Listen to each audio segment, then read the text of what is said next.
Beaucoup parlent de l'amour de Dieu comme d'un sentiment doux et inconditionnel, ce qu'il est. Mais l'amour de Dieu n'est pas une permission de vivre dans le péché. Au contraire, c'est un appel à la transformation, une invitation à la liberté.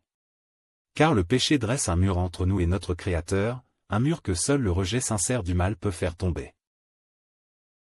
1. Le péché, un mur invisible mais réel. Dans Ésaïe 59:2, il est écrit: « Ce sont vos fautes qui mettent une séparation entre vous et votre Dieu, ce sont vos péchés qui vous cachent sa face et l'empêchent de vous écouter. » Ce verset est clair, le péché crée une distance entre l'homme et Dieu.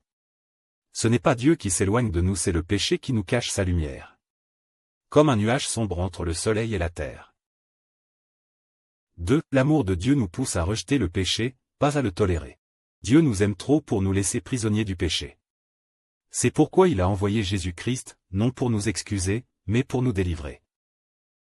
Tite 2:11-12. Car la grâce de Dieu, source de salut pour tous les hommes, a été manifestée. Elle nous enseigne à renoncer à l'impiété et aux convoitises mondaines. L'amour véritable enseigne, corrige, purifie. Le rejet du péché est donc la preuve que nous avons compris et accueilli cet amour.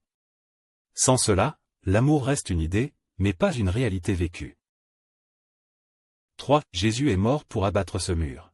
Éphésiens 2:13-14. Mais maintenant, en Jésus-Christ, vous qui étiez jadis éloignés, vous avez été rapprochés par le sang de Christ. Car il est notre paix, lui qui des deux n'en a fait qu'un, et qui a renversé le mur de séparation. Le mur du péché peut tomber, mais il faut une vraie repentance.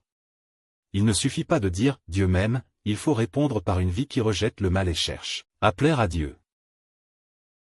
4. Rejeter le péché, c'est répondre à l'amour.